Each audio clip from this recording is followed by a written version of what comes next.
제3장.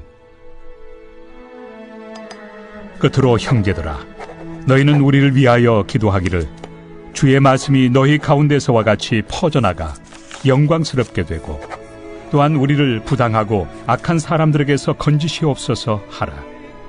믿음은 모든 사람의 것이 아니니라. 주는 미쁘사 너희를 굳건하게 하시고 악한 자에게서 지키시리라. 너희에 대하여는 우리가 명한 것을 너희가 행하고 또 행할 줄을 우리가 주 안에서 확신하노니 주께서 너희 마음을 인도하여 하나님의 사랑과 그리스도의 인내에 들어가게 하시기를 원하노라. 형제들아, 우리 주 예수 그리스도의 이름으로 너희를 명하노니 게으르게 행하고 우리에게서 받은 전통대로 행하지 아니하는 모든 형제에게서 떠나라. 어떻게 우리를 본받아야 할지를 너희가 스스로 아나니 우리가 너희 가운데서 무질서하게 행하지 아니하며 누구에게서든지 음식을 값없이 먹지 않고 오직 수고하고 애써 주야로 일함은 너희 아무에게도 폐를 끼치지 아니하려 함이니 우리에게 권리가 없는 것이 아니요 오직 스스로 너희에게 본을 보여 우리를 본받게 하려 함이니라. 우리가 너희와 함께 있을 때에도 너희에게 명하기를 누구든지 일하기 싫어하거든 먹지도 말게 하라 하였더니 우리가 들은즉 너희 가운데 게으르게 행하여 도무지 일하지 아니하고 일을 만들기만 하는 자들이 있다 하니 이런 자들에게 우리가 명하고 주 예수 그리스도 안에서 권하기를 조용히 일하여 자기 양식을 먹으라 하노라. 형제들아, 너희는 선을 행하다가 낙심하지 말라. 누가 이 편지에 한 우리 말을 순종하지 아니하거든 그 사람을 지목하여 사귀지 말고 그로 하여금 부끄럽게 하라. 그러나 원수와 같이 생각하지 말고 형제같이 권면하라. 평강의 주께서 친히 때마다 일마다 너희에게 평강을 주시고 주께서 너희 모든 사람과 함께 하시기를 원하노라. 나 바울은 친필로 문안하노니 이는 편지마다 표시로서 이렇게 쓰노라. 우리 주 예수 그리스도의 은혜가 너희 무리에게 있을지어다.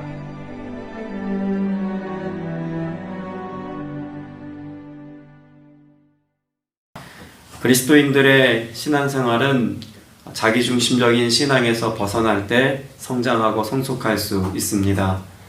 단지 이타적인 마음을 가져야 한다라는 것 정도가 아니라 그리스도의 심장을 가지고 또 복음에 대한 소망의 마음을 가지고 잃어버린 영혼을 향한 애끓는 심정, 그리고 또 누군가를 향한 사랑의 마음을 가지고 섬기고 또 사랑으로 권면하고 사랑 안에 행할 때 그 안에 하나님의 선한 역사를 우리 날마다의 삶 속에서 경험할 수 있는 줄로 믿습니다.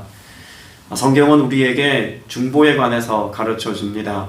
신학적으로 중보라고 하는 것을 예수 그리스도께 속한 고유한 것이어서 성도들이 할 수 있는 것이 아니다 라고 하는 신학적인 의견도 있습니다만, 한국교회 안에서 중보기도라고 하는 말의 의미는 누군가를 위하여 드리는 기도라고 하는 정도로 이미 모든 사람에게 동의가 되어진 바라고 생각됩니다. 사도 바울은 교회에게 편지하면서 여러 서신서에서 위하여 기도하여 주십시오 라고 하는 표현을 자주 사용합니다. 그러니까 굳이 중보기도라고 하는 표현이 어렵다면 위하여 드리는 기도 정도로 우리가 말할 수 있을 겁니다. 누군가를 위하여 드리는 기도라고 말할 때 위하다 라고 하는 말의 의미 안에는 어떤 정서가 담겨 있습니까? 지극한 사랑의 정서가 담겨 있습니다. 하나님 아버지의 사랑, 하나님 아버지의 마음이 담겨 있지 않으면 지극한 사랑 안에서의 기도는 불가능합니다. 사도 바울이 교회에게 기도를 부탁하거나 또 우리를 위하여 기도해 주십시오라고 하는 내용을 자주 그렇게 표현합니다. 그것은 교회에 지체된 성도가 사역자된 사도 바울을 향한 사랑의 마음을 잘 알고 있었기 때문에 사랑 안에서 서로에게 기도를 부탁하는 것입니다. 오늘 우리가 읽은 본문 1절 말씀에도 보면 마지막으로 형제자매 여러분, 주님의 말씀이 여러분에게 퍼진 것과 같이 각처에 속히 퍼져서 영광스럽게 되도록 우리를 위하여 기도해 주십시오라고 말합니다. 여러분, 사도 바울이 우리를 위하여 기도해 주십시오라고 말할 때 우리가 하는 일이 성공하게 하여 주옵소서 이런 제목을 가지고 기도를 부탁하고 있는 것만이 아닙니다. 건강을 위해서 혹은 재정적인 필요가 채워지기를 위해서 뭔가 원하는 것을 이루기 위해서라고 하는 그런 사도 바울이 계획한 어떤 일들의 성취를 위한 기도를 부탁하고 있는 게 아니라는 말입니다. 애초에 무엇을 전제하고 있습니까? 주님의 말씀이 여러분에게 퍼진 것과 같이 각처에 속히 퍼져서라고 말하고 있습니다. 사도 바울과 그 동력자된 여러 지체들이 복음의 사역을 감당할 때 하나님의 말씀이 흥하게 되어지고 복음의 말씀이 생명과 같이 이방 지역과 여러 나라에 선포되어질 때 그 복음의 능력이, 복음의 영화로움이 온 땅에 드러날 수 있도록 그런 하나님 나라의 역사의 도구로 쓰임받을 수 있도록 우리를 위하여 기도해 주십시오라고 그렇게 부탁하고 있는 것입니다. 오늘 이 말씀 속에서 우리 두 가지를 생각해 볼 수가 있습니다. 교회에 사역을 감당하고 있는 지체들을 위해서 우리는 기도해야 합니다. 목회자들 뿐만 아니라 평신도 리더십들을 위해서 기도해야 하고 우리가 동역하고 있는 여러 선교지의 선교사님들과 우리가 구제하는 여러 교회 지체들을 위해서 또 사역자들을 위해서 그 가정들을 위해서 우리가 기도하기를 중단해서는 안 됩니다. 사랑의 마음을 가지고 무한한 하나님의 사랑의 공급하심 속에서 서로를 향한 뜨거운 사랑을 가지고 기도하기를 쉬지 않아야 합니다. 여러분, 이것은 초대교회 공동체가 보여주었던 모범이기도 합니다. 사도행전 2장 42절에 보면 그들이 사도들의 가르침을 받아 서로 교제하고 떡을 떼며 오로지 기도하기를 힘쓰니라 라는 말씀이 있습니다. 초대교회 공동체 안에서 나타났던 두 가지 중요한 사역을 이야기합니다. 첫째는 디아코니아입니다.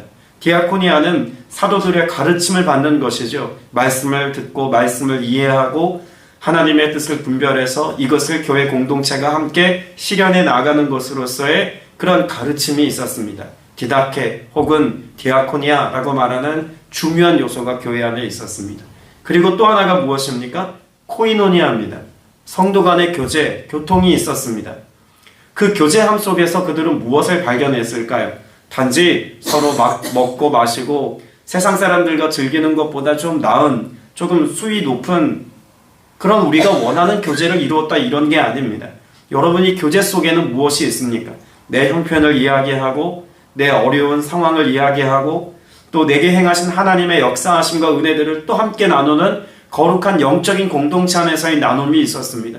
이 속에서 우리는 하나님의 행하신 일들을 기대하는 마음을 품는 것과 동시에 그 지체들이 가지고 있는 기도의 제목들을 발견할 수 있어야 한다는 이야기입니다. 여러분, 유무상통했습니다. 자신의 것을 기꺼이 나누어주는 그런 서로 교통함과 유무상통함이 있었을 뿐만 아니라 마음에 있는 힘겨움과 어려움을 나누는 것이 조금 더 거리낌이 되지 않는 공동체, 그것이 진정한 코이노니아 공동체입니다. 간혹 사역을 하면서 타교회 분들의 기도 제목들을 들을 때가 종종 있습니다. 근데 그런 기도 제목은 충분히 나눌 수 있지만 그 전제된 내용이 때로는 제 마음을 아프게 합니다. 목사님, 저희 교회에서 이야기를 나누었다가는, 제가 속해 있는 공동체의 그룹에서 이야기를 나누었다가는 목사님 이거 가십거리가 됩니다. 제가 고개 못 들고 다닙니다. 이런 이야기들을 가지고 제게 기도 부탁을 할 때가 종종 있습니다. 과연 그 공동체가 건강할까? 라고 하는 의구심이 들게 하는 대목입니다. 여러분, 진정한 교회 공동체 안에서 우리가 진정한 하나님의 위로와 하나님의 선한 능력을 경험하자면 속해 있는 공동체가 물론 미숙하고 어려움이 있는 그런 공동체라고 할지라도 서로의 약함을 가십거리로 삼지 아니하고 기도의 제목으로 삼아서 함께 마음 찢고 애통하며 내 가족과 같이, 아니 나와 같이 기도해 줄 수 있는 공동체라면 그런 공동체가 신뢰할 만한 공동체요, 그런 공동체와 교회야말로 우리가 하나님께서 합당하다 말하는 교회 공동체가 되는 것인 줄로 믿습니다. 초대교회 공동체는 그러했다는 것입니다. 때문에 사도 바울도 자신의 약함을 내가 속해 있는 교회 공동체의 지체들에게 나누는 것을 수치로 여기지 않았습니다. 목회자 그룹 가운데 종종 있다 보면 목사가, 담임 목회자가 성도들에게 연약함을 보이고 나약한 기도 제목들을 나누는 것을 굉장히 터부시하는 것들을 듣습니다. 여러분, 제가 가장 사랑하는 교회 공동체와 제가 가장 아끼는 교회 지체들과 제 가장 연약한 것을 나누지 못하면 어디 가서 이야기합니까? 여러분, 이것은 건강한 모습이 아니라고 여기기에 저는 그것을 감추거나 혹은 그것을 교회 지체들과 나누는 것을 어려워하지는 않습니다. 때로는 목회자로서 좀 권위가 낮아질 수는 있겠죠. 그러나 그것이 하나님께서 공동체 안에 주신 유익이 있다고 확신하기에 그것을 주저하지 않습니다. 사도 바울도 끊임없이 교회에게 부탁하지 않습니까? 골로새서 말씀에도 보면 특별히 그와 같은 부탁함의 말씀들이 많이 나와 있습니다. 골로새서 1장 9절에 보면 이로써 우리도 듣던 날부터 너희를 위하여 기도하기를 그치지 아니하고 라고 말합니다. 그러니까 사도 바울은 교회 지체들을 위하여 기도하는 것을 간절히 행하고 있다는 것이죠. 더불어 골로새서 4장 12절에 보면 그리스도 예수의 종인 너희에게 온 에바브라가 너에게 문안하느니라. 그가 항상 너희를 위하여 애써 기도하여 너희로 하여금 하나님의 모든 뜻 가운데서 완전하고 확신하게 서 있기를 구하니라는 말씀이 있습니다. 교회 공동체에게 무엇을 부탁합니까? 교회 지도자된 에바브라가 거룩한 하나님의 사역을 잘 감당할 수 있도록 위하여 기도해달라고 기도 제목을 나누고 있는 것입니다. 사도 바울 자신도 교회 공동체 안에 자신의 기도 제목을 나누는 것을 어려워하지 않았습니다. 데살로니가전서 5장 25절에도 보면 형제들아 우리를 위하여 기도하라 라고 말합니다. 끊임없이 자신과 사역자들을 위하여 기도할 제목들을 나누었다는 이야기입니다. 오늘 저와 여러분이 깨어서 기도할 때 간절히 당부하고 부탁드리는 것은 교회 리더십들을 위해서 기도해 주시기를 바라고 파송된 선교사님과 협력하는 선교사님들을 위하여 기도하기를 나의 기도 제목처럼 여기며 기도해 줄 수 있기를 바랍니다. 그것이 결국은 나를 위하는 것이고 그것이 결국은 내가 속한 교회를 건강하게 만들어가는 중요한 그런 요소가 된다는 것을 잊지 않아야 한다는 것입니다. 그런데 재미있는 것은요, 2절 이하 말씀에 보면 이렇게 말씀합니다. 우리가 심술궂고 악한 사람에게서 벗어나도록 기도해 주십시오. 사람마다 믿음을 가지고 있는 것이 아닙니다. 그러나 주님께서는 신실한 분이심으로 여러분을 굳세게 하시고 악한 자에게서 지켜주십니다. 사도 바울은 복음이 방해받는 것에 대하여서 기도할 뿐만 아니라 그 복음에 방해하고 있는 어떤 이들을 위하여 기도하고 있는 성도들의 삶 가운데 그 기도를 통해서 기도하는 교회 지체들이 온전하게 될 것을 지금 설명하고 있습니다. 여러분, 중보하며 기도하는 것, 누굴 위하여 기도한다는 것이 그 대상자가 되는 누군가를 위하여 기도하는 것이지만 결국 그 유익은 기도하는 그 사람이 받아 누리는 은혜가 있다는 것을 함께 말씀하고 있는 것 아닙니까? 여러분, 우리가 위하여 기도할 때 사실 기도의 시간이 길어지기도 합니다. 근데 더 놀라운 것은요, 누군가를 위하여 기도할 때 그 기도의 깊이가 달라지는 것을 경험하기도 합니다. 누군가를 위하여 기도할 때 내 마음에 뜨거움이 성령의 감동하심으로 자리할 때가 있습니다. 최근에 어떤 자매가 그런 고백을 하더라고요. 정말 마음에 안 드는 어떤 자매였는데 밤 늦은 시간 전화 통화하고 또 함께 기도 제목을 부탁하는 그런 부탁을 받았다 그래요. 내가 너무 힘들고 내가 지쳐 있기도 하고 그 자매로부터 기도 제목을 듣고 기도하는 것이 내키지 않았지만 함께 교제하고 기도하기를 선택했다 그래요. 하나님의 마음 주시는 걸 나누었다고 합니다. 새벽녘이 되어진 그 시간에도 그 교제의 나눔을 통해서 성령께서 얼마나 강력하게 역사하셨는지 나의 원함과는 상관없이 내가 계획했던 것과는 상관없이 하나님의 마음을 애통함으로 눈물로 그렇게 나누는 은혜가 있었다는 것을 간증으로 나누는 자매의 고백을 들었습니다. 여러분, 우리가 누군가를 위하여 기도할 때 그 은혜의 수혜자는 그 대상자만 있는 것이 아니라 내가 있다는 것을 꼭 기억하십시오. 그리고 그 안에서 함께 기도하는 기쁨을 누리고 그 가운데서 역사하시는 하나님의 은혜를 여러분 풍성한 은혜로 누릴 수 있는 여러분 되시길 축복합니다. 여러분, 이와 같은 주님의 은혜 안에서 본문이 말씀하고 있는 이 외에 다른 여러 구절을 보아도 그렇습니다. 누가복음 말씀에 보면 예수님께서 기도하는 것에 관하여 가르치시면서 이런 교훈을 말씀하신 적이 있습니다. 너희를 저주하는 자를 위하여 축복하며 너희를 모욕하는 자를 위하여 기도하라. 마태복음 5장 44절에도 나는 너희에게 이르노니 너희 원수를 사랑하며 너희를 박해하는 자를 위하여 기도하라. 여러분, 위하여 기도하라 라고 하는 그 대상 안에는 내가 사랑하는 가족, 내가 아끼는 교회 성도들, 또 우리 교회 공동체 안에 있는 영적인 리더십들, 이런 사람들만 기도의 대상으로 포함해서 기도하라고 말하고 있는 게 아닙니다. 예수님의 교훈과 가르침 속에는 나를 정말 힘들게 하고 이 사람 때문에 내가 마음이 아프다면 그 사람을 위해서 내가 위하여 기도하는 기도를 선택하라고 주님이 그렇게 강력하게 우리에게 요청하고 계신 것입니다. 이건 명령입니다. 주님이 우리에게 그렇게 명령하셨기에 우리가 누군가를 위하여 기도할 때 무엇 할 수 있을까요? 우리가 권면도 할 수 있는 겁니다. 여러분, 오늘 데살로니가 후서 말씀해 보면 1절부터 5절까지는 그렇게 기도하는 것, 기도하면서 우리가 그리스도의 사랑을 배우고 인내함을 배우는 것에 관해 말씀하다가 6절 이하에는 사도 바울이 권징합니다. 권면합니다. 그냥 권징, 권명 정도가 아니라 사실 오늘날 교회법으로 이야기하자면 7위에 가까운 단호한 고백을 말하고 있습니다. 어떤 내용이었을까요? 데살로니가 교회 공동체 안에 만연되어져 있는 가장 중심된 지금 사상이 뭐라고 제가 말씀을 나눴습니까? 종말론이죠. 그냥 종말론도 아니라 임박한 종말론이라고 어제 나누었습니다. 근데 이 임박한 종말론이 교회 안에 퍼지면서 이 폐단이 일어나기 시작했습니다. 어떤 폐단입니까? 일을 안 하는 겁니다. 주님 곧 오시는데 일에 뭐해? 우리가 열심히 우리의 일상을 살아가는 게 과연 의미가 있나? 주님 곧 오시는데 한 달 내에, 아니 일주일 내에 오신다면 우리 일하는 거 아무 소용없어. 일하기를 중단하고 교회에만 모여 있습니다. 여러분, 이게 건전한 형태라고 말할 수 있을까요? 그렇지 않다고 사도 바울이 권면하는 겁니다. 사도 바울도 우리 사도된 우리도 얼마나 열심히 일했는지 너희가 잘 알고 있지 않느냐? 일하기 싫은 자는 먹지도 말아라까지 권면하고 가르쳤던 것을 너희가 기억하지 않느냐? 그런데 임박한 종말론을 들은 너희가 일상의 삶을 소홀히 하면서 하나님 앞에 나와 기도만 한다고 해서 이것이 하나님이 기뻐하시는 일인 줄로 생각지 말아라 라고 말하고 있는 것입니다. 그리고 그런 사람들에 대한 교회의 태도는 어떠해야 한다고까지 말합니까? 여러분, 함께 상종도 하지 말라고까지 이야기합니다. 왜 이런 가치들을 이야기할까요? 이게 본질의 문제이기 때문에 그렇습니다.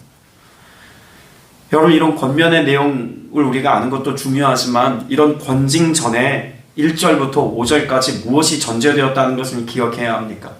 하나님 아버지의 사랑의 마음을 가지고 우리가 뜨겁게 기도하는 것이 먼저라는 것을 이해해야 합니다. 교회 리더십들은 반드시 알아야 합니다. 권징이 필요합니다. 누군가가 실수하고 잘못했던 것에 대해서 아비의 마음으로 하나님 마음을 가지고 이건 잘못됐다라고 하는 것을 이야기해 줄 수 있어야 합니다. 그게 진짜 사랑입니다. 그게 진짜 가족됨 아닙니까? 그런데 그 권징 전에 뭐가 있어야 합니까? 아버지의 마음을 가지고 하나님의 사랑의 마음을 가지고 무릎 꿇는 기도의 시간이 충족되었을 때 비로소 권면과 권징의 의미가 있다는 이야기입니다. 여러분, 누군가에게 권면하려고 한다면, 그게 필요하다는 마음이 있다면 앞서 무엇이 전제되어야 할까요? 사랑의 기도가 내게 충분했는가? 여러분, 이것을 점검해야 합니다. 하나님의 마음을 가지고 나는 얼만큼 그를 위해서 뜨거운 눈물로 중보하며 기도했는가? 여기에 내 삶이 충족되지 않았다면 권면하는 말을 닫아야 합니다. 그럼 우리는 그런 일들을 공공연하게 합니다. 정치인들을 비평하고 비판하기도 하죠. 요즘 뉴스 보면 참 답답하기가 그지없습니다. 근데 그런 답답한 마음을 가지고 우리가 누가 잘못했는지를 평가하고 판단하는 것 앞서서 하나님께서 우리에게 주신 말씀을 기억한다면 나라의 지도자들을 위하여 기도하라는 말씀 앞에 우린 기도하기를 중단해서는 안 되는 겁니다. 그럼 기도가 전제되어서 비평도 가능하다는 이야기입니다.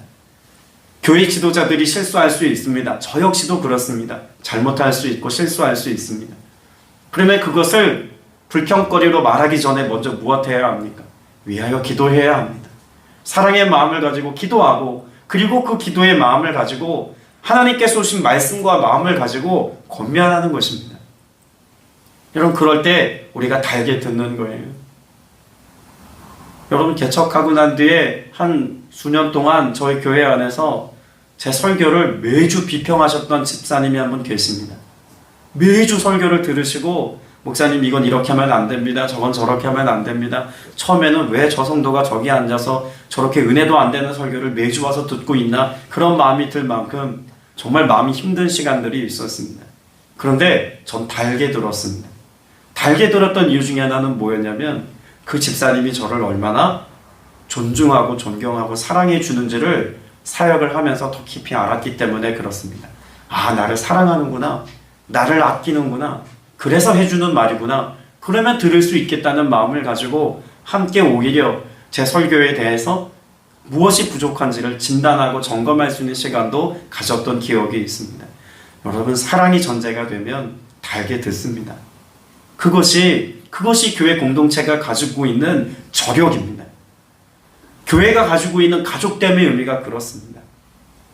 여러분, 그래서 사도 바울은 편지글 뒷부분에 보면 16절 이하에 축복하는 내용이 나옵니다. 평화의 주님께서 친히 언제나 어느 방식으로든지 여러분에게 평화를 주시기를 빕니다. 여러분 모두와 함께하기를 빕니다. 나 바울이 친필로 문안합니다. 라고 고백합니다. 주 예수의 은혜가 여러분에게 있기를 빕니다. 여러분, 이런 축복이 축복으로 자리할 수 있는 것은 앞서 그 권징의 내용이 있었음에도 불구하고 성도들이 축복의 기도에 아멘할 수 있었다면 무엇 때문이었을까요?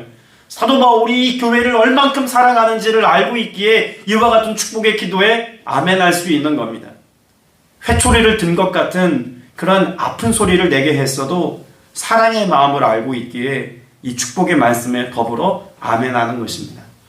오늘 저와 여러분 모두가 진정한 의미에서의 교제와 교통함이 일어나기까지 교회 안에서 때로는 사랑의 언어도 들어야 하고 또 때로는 쓴소리도 들을 수 있어야 합니다. 여러분, 그와 같은 교통함이 우리 안에 있을 때 비로소 하나님이 기뻐하시는 연합이 일어납니다. 여러분, 이 연합이 중요합니다. 예수 그리스도께 연합된 삶을 살기까지 내가 들어야 할 소리, 내가 알아야 할 것, 그것을 서로에게서 듣게 하신다는 것입니다. 제가 요 근래 계속 설교하면서 계속해서 나누는 주제 중에 하나가 이 돕는 배필이라는 단어를 자주 여러분과 나누었습니다. 교회의 본질 중에 이보다 더 지체됨을 설명할 수 있는 말이 또 있을까 하는 마음이 계속 듭니다. 우리는 서로 돕는 배필과 같은 역할을 감당하고 있습니다. 담임 목사인 제가 뭐 특별할 것이 있겠습니까? 돕는 배필 정도의 역할을 감당하는 것이 제 역할일 것입니다.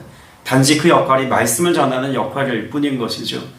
오늘 여러분도 저에게는 돕는 배필과 같이 저를 사랑해 주시고 위하여 기도해 주심을 통해서 저 역시 건강한 사역을 감당할 수 있습니다. 저와 여러분의 관계뿐만 아니라 교우들과의 관계 역시 마찬가지입니다. 그러나 우리의 태도는 어떠한 것이어야 합니까? 15절에 보면 원수같이 여기지 말고 형제 자매에게 하듯이 타이르십시오라고 말합니다. 이 안에 무엇이 있는 겁니까? 하나님의 자비라는 성품이 잘 반영되어지고 드러나는 것입니다. 말씀을 맺으면서 사도행전에 기록된 한 사건을 함께 나누면서 말씀을 맺으려고 합니다. 사도행전 12장 5절에 보면 베드로가 감옥에 갇혔고 교회는 그를 위하여 간절히 하나님께 기도하더라 라는 말씀이 있습니다. 사역을 감당하는 사역자의 모습은 베드로와 같아야 합니다. 그래서 복음을 전하는 최전방에서 때로는 옥에 갇히기도 하고 수모도 당하고 어려움과 위기 상황에 놓일 때도 있습니다. 그러면 성도들이 해야 할 또 다른 사명이 있다면 무엇일까요? 교회는 그를 위하여 간절히 기도하라. 여러분, 이것이 진정한 의미의 동력 아닙니까?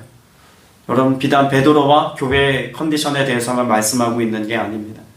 목회자만 그렇게 기도하라고 말씀을 드리는 게 아닙니다. 교회 공동체 안에서 중요한 역할을 감당하고 있는 지체들이 있습니다. 여선교회가 있고 남선교회가 있고 전도팀이 있고 구제팀이 있고 여러 사역팀들이 있습니다. 그리고 그 팀을 담당하고 있는 리더십들이 있고 멤버십들이 있지 않습니까? 특별히 그런 리더십들을 위해서 기도하고 우리가 함께 동력할 때 하나님이 교회 공동체를 위해서 하고자 하시는 하나님의 역사가 아름다운 열매로 드러나게 될 줄로 믿습니다. 저 역시도 그런 리더십들을 위해서 하나님 아버지의 마음을 가지고 계속 기도합니다. 여러분도 함께 기도하셔서 하나님이 원하시는 연합과 사랑의 공동체로서의 모습이 우리 안에 드러나며 나타나도록 하나님의 얼굴을 구하는 저와 여러분 다 되시길 주님의 이름으로 축복합니다. 기도드리겠습니다. 은혜가 풍성하신 아버지 하나님, 주님의 은혜가 이곳에 흘러 넘쳐나기를 간절히 소망합니다. 사무엘이 백성들을 위하여 기도하기를 쉬는 죄를 여호와 앞에 결단코 범하지 아니하고 선하고 의로운 길을 가르치리라 말씀하셨던 것처럼 하나님, 우리가 하나님의 마음을 가지고 서로를 위하여 기도하기를 쉬는 죄를 범치 아니하도록 주님 은혜 베풀어 주시옵소서. 끊임없이 사도 바울이 교회에게 기도를 부탁하기도 하고 교회를 위하여 기도하기를 했던 그와 같은 모습을 또 우리로 나누게 하셨습니다. 주님, 우리가 나를 위한 기도에 주목하는 것만큼 서로를 위하여 기도하는 사랑의 마음을 가지고 서로를 섬길 수 있는 건강한 성복순복음 교회가 되어지기를 원하며 우리가 섬기는 교회 공동체가 되어지기를 원하오니 성령님, 그 놀라운 권능의 역사 나타내 주시옵소서. 오늘도 믿음으로 주님 앞에 구할 때 주님의 얼굴을 구하며 그 은혜를 구하며 도우심을 구할 때 합당한 열매 맺게 하시는 부유함과 풍성한 은혜 누리게 하실 것을 믿사오니 성령께서 오늘 각 사람에게 역사하시고 은혜 위에 은혜 더하여 주시옵소서. 주께서 권능으로 역사하시고 응답하심에 감사드리옵고 우리 구주 예수 그리스도 이름으로 간절히 축복하며 기도드렸사옵나이다. 아멘.